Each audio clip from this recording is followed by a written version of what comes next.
The heart palpitations, a hernia causing the bladder to protrude through the abdominal wall are some of the complications Eliakim Mutati Ndegwa was born with 3 months ago. Alipatwa na kutokuwa vizuri, akawa ako mgonjwa, alafu akawa anapumua sana. His parents have been in and out of their local health facilities in Kiambu County since May 1st, 2021, when their son was born. Hawezi kupumua mwenyewe, hawezi kufanya chochote, alikuwa tu anawekwa maji na oxygen kwa huo muda wote. Sasa ikafika mahali, ikawa sasa madaktari wameshindwa.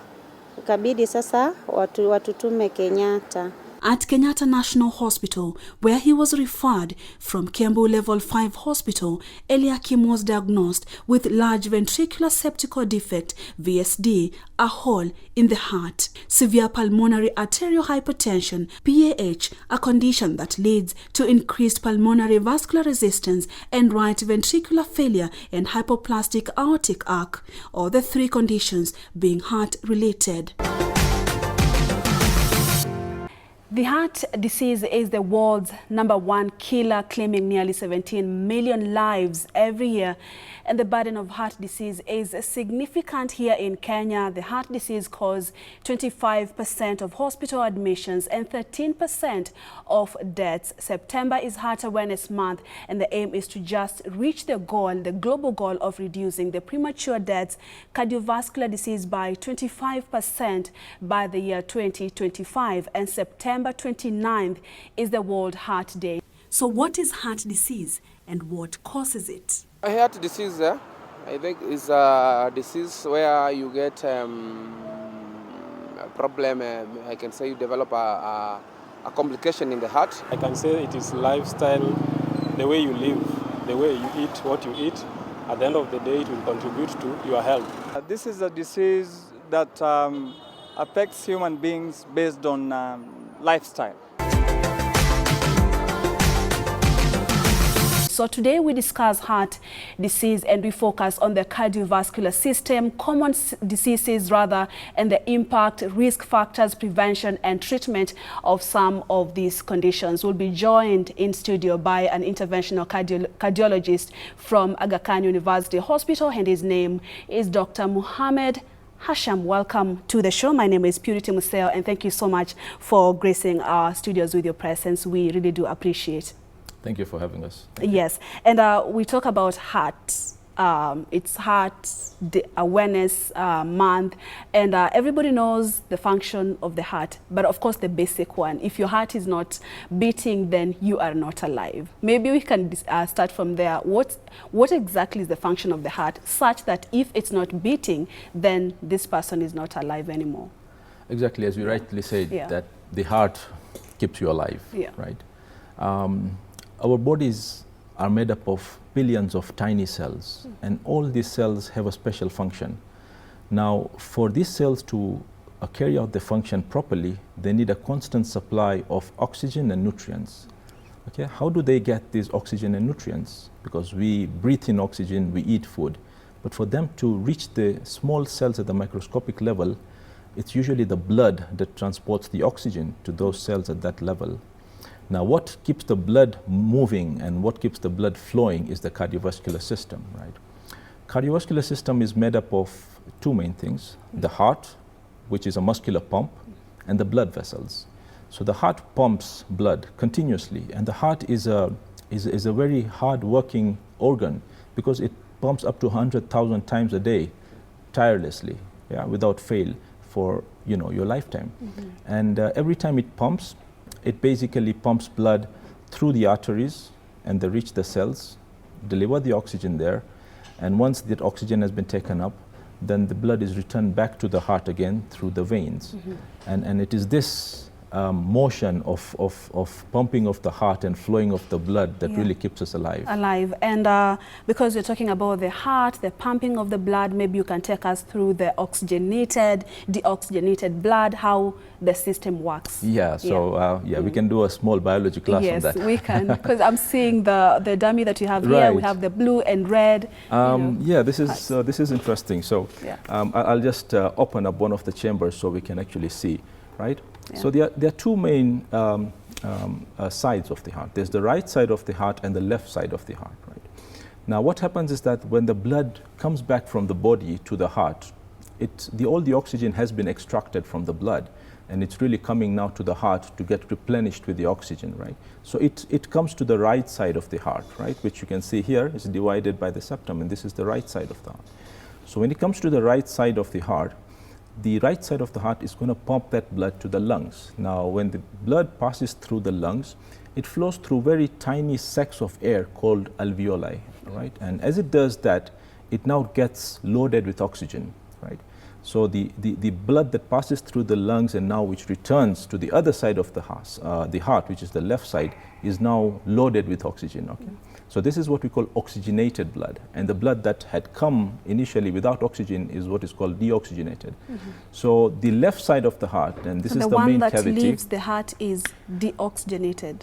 Yeah, well, the one that goes to the lungs is deoxygenated blood. And now when it comes back from the lungs, it is full of oxygen, and now it is oxygenated. And this is what's pumped to the rest of the body to keep the cells alive. Okay, from the heart now. From the heart now. All right, yes, and if this system, the cardiovascular system, is not working, or let's say with the normal functioning of the heart, what can really go wrong with the heart? And we'll be talking about triggers for that. Yeah. So, well, as cardiologists, we deal with lots of conditions that affect the cardiovascular system. A lot of things can go wrong. So let's start with the biggest challenge that we face today, a disease process called atherosclerosis. Okay, what does this mean? This just means that as we age and over the course of years, we get deposits of cholesterol within blood vessels in different parts of the body, right? And this, if you like, is actually the biggest cause of mortality worldwide right now, right? Because if, for example, the cholesterol gets deposited in arteries of the heart, what we call the coronary arteries, okay, and I'll show you them. Yeah. See how small these small arteries are? These are the arteries that actually supply oxygen to the muscles of the heart. Now, imagine if these arteries, and usually these arteries are really small, between 2 and 4 millimeters, if they get clogged up with cholesterol, then blood cannot flow to the heart, and you get actually a heart attack. If the same process involves the blood vessels of the neck, what we call the carotid arteries, then you get a stroke, right? So this is actually one of the biggest cardiovascular disease processes that we face. Of course, there are many others, right? There are heart muscle diseases called cardiomyopathies, right? So for some reason, the heart muscle becomes weak and it stops pumping as well as it's supposed to pump. This can be for reasons such as genetic reasons. This can be following an infection of the heart called myocarditis. It can happen because of things like high blood pressure, and then again it can happen after somebody suffered a heart attack, right? So these are all grouped together as cardiomyopathies, and what happens is that the heart becomes too weak to pump blood. Again, as we're talking about disease processes, the heart has valves, right? Yeah. And the valves within the heart ensures that the blood only flows in one direction and not backwards. Some people get problem with the valves. Valves can either become too tight, preventing blood from flowing forward, or they can become leaky. And what happens is the blood, instead of flowing forward, it flows backwards. And then again, you have what we call congenital heart disease. Some children are born with problems in the heart because of some error when the heart was getting formed.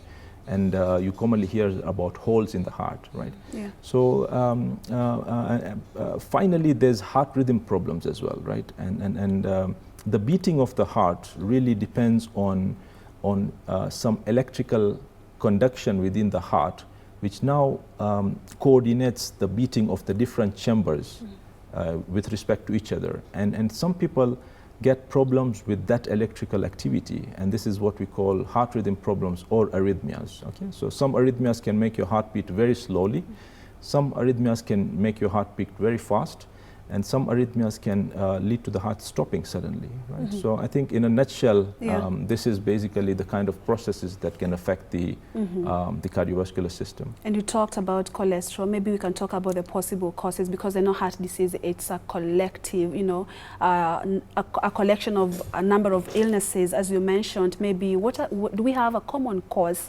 for, you know, blockage, the congenital heart problems, you know? Yeah, so when we talk about the cardiovascular system and cardiovascular diseases, we don't usually talk about causes, because it's very difficult to pinpoint what exactly caused that problem. We really talk about risk factors, right? Because often it is a contribution of multiple things that make a final disease process happen, right? So the biggest cardiovascular risk factors that we have, right? We've talked about high cholesterol, it's one of them. High blood pressure, right? Diabetes, people who smoke, right? And obesity, okay? So if I can just spend a minute talking about each of them, right? Cholesterol and diabetes, right? A lot of the time, these are conditions that you will not know that you have unless you get screened for them. Okay, a lot of guidelines tell us that as you approach the age of 40, you should get yourself checked for diabetes and cholesterol, because unless these conditions are very, very severe, most people will not be symptomatic. But if they exist in the background, they are causing a disease process, and you're getting deposition of cholesterol in your vessels without you knowing, right? Then again, high blood pressure. And in our setting, this is a big problem, right? We're getting more and more people being diagnosed with hypertension at a young age, right? In the 20s and 30s, which was something we hadn't been seeing in the past. Hypertension puts a lot of stress on the blood vessels, right? And because of that, this is a cardiovascular risk factor as well. Again, hypertension can be completely asymptomatic, and if you don't check, you won't find it, right? Hypertension is the biggest cause of stroke, right? And sometimes we call it the silent killer, because often patients come in the first time when they've been diagnosed with a stroke. And then I talked about smoking. Smoking is one of the most preventable causes of premature death, right? So it's one of the biggest risk factors, and fortunately we can do something about it. We can change that we don't smoke. Then finally, obesity and inactivity, right? All these things I've talked about are what we call modifiable risk factors. You can do something about them. Unfortunately, there's a component of non-modifiable risk factors, and genetics is a big component, right?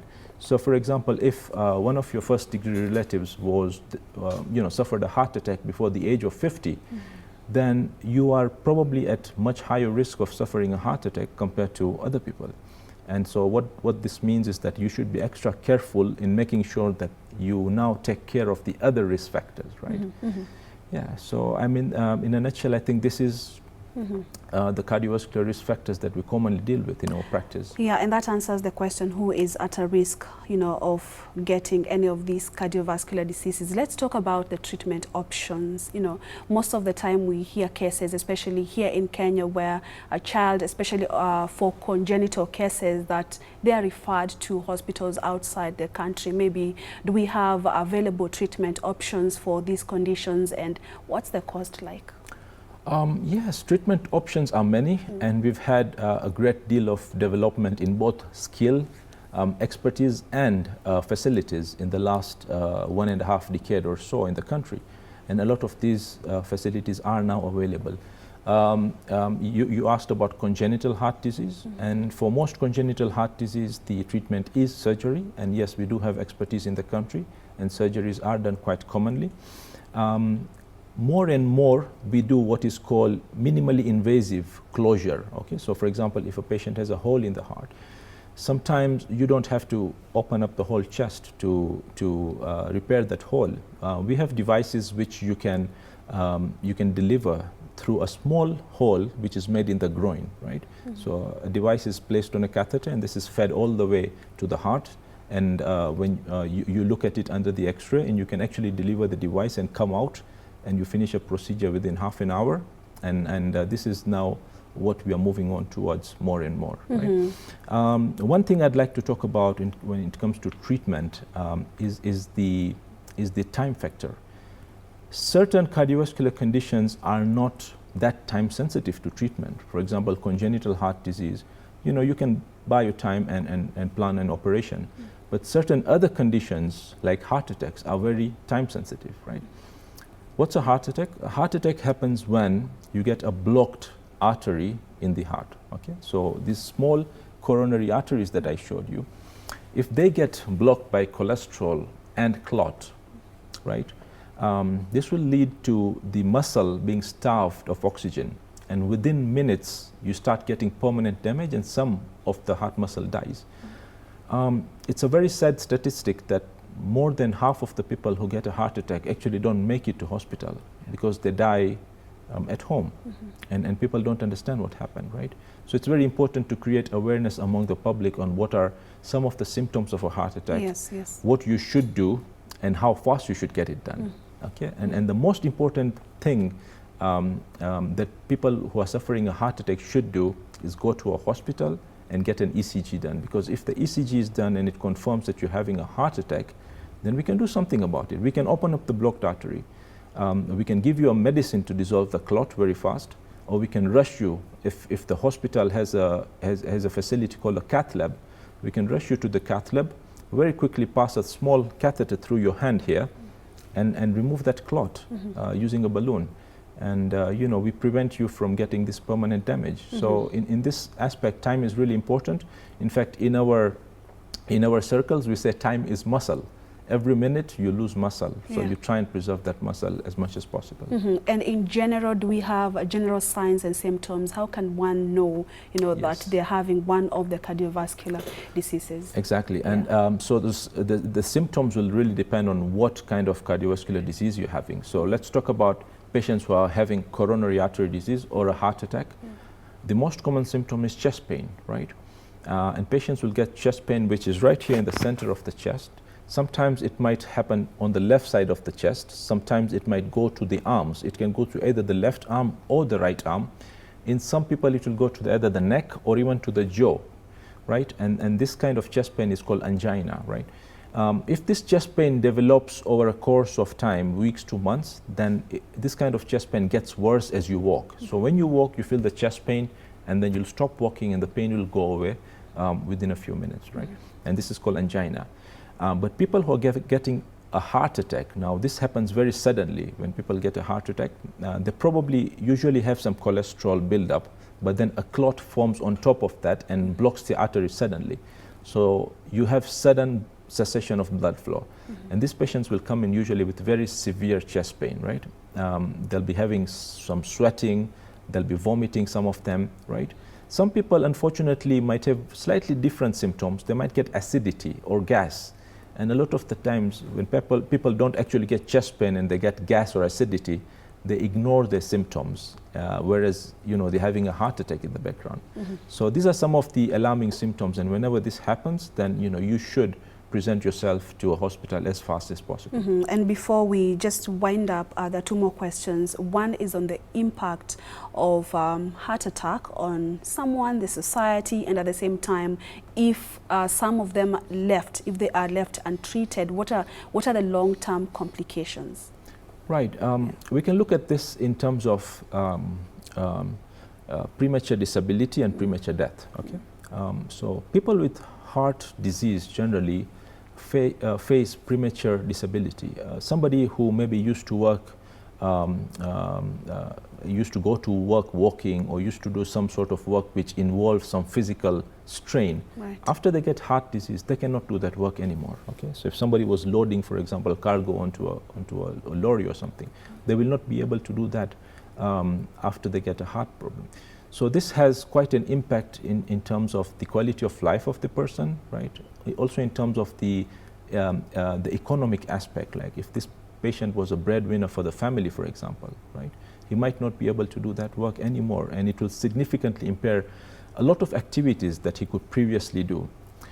Again, we talk about mortality. Mortality means dying before you are supposed to die, right?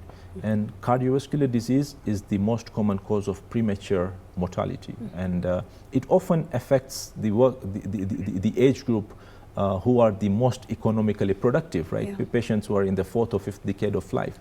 And again, same thing can happen, that if these patients suffer premature death, then nobody's there to take care of the family. Again, heart diseases are generally expensive to treat. So whenever we are dealing with cardiovascular disease, we say always prevention is better than anything. Prevention is key. Yeah, and we'll wind up by giving you a chance to tell us how to prevent and protect ourselves from getting heart disease. Not before I ask you, from where you sit as a doctor, maybe what is the level of the burden of heart disease here in Kenya, because we know it's the leading killer or cause of death globally, and is much being done to make awareness to the rest of the population on how to stay safe and protect ourselves from the same. Yeah, the pattern of heart disease we've seen in the last 2 decades has changed quite a bit, right? Whereas previously you used to see more of valve disease and certain forms of cardiomyopathies, now we're seeing more and more atherosclerotic disease. We're seeing more and more patients coming in with heart attacks. We're seeing more diabetes, more hypertension. And this has a lot to do with our changing lifestyles. We've adopted a more Western lifestyle, right? When we talk about the burden of cardiovascular disease, it's actually projected that by the year 2030, cardiovascular diseases are projected to be the highest cause of mortality in sub-Saharan Africa, right? So if we don't do anything about that, and if that projection holds true, then it will certainly become the leading cause of death, right? So we are not very far from that. A lot of things are being done about that. A lot of awareness is being created. But we need to create more and more awareness about preventive care, right? So let's talk about prevention. What can you do as an individual? The first thing is to be aware of any cardiovascular risk factors you have, right? As I said, a lot of these cardiovascular risk factors, if you don't look for them, you will not find them, right? Yeah. So hypertension is silent, diabetes can often be silent, high cholesterol is silent, right? So as I said, as you approach 40 or even earlier than that, most guidelines tell us 40, but in our population we are seeing these problems come in quite earlier on, right? And I would say that if you are more than the age of 30, you should probably get screened for diabetes, cholesterol, and get your blood pressure checked. At least once in a year you should get this screening test done, right? The other thing that we face quite a lot of challenge with is our activity level, right? Our parents and our forefathers used to do a lot of manual work. They used to walk to work. Our lifestyle has changed completely. We have office jobs. We always drive to work. And when you look at the level of activity, it's completely gone down. Yeah. So exercise is extremely important in this busy life that we have. What we recommend is at least 30 minutes per day of some form of aerobic activity for 5 days a week, right? So this will make 150 minutes per week of exercise, right? Diet is important.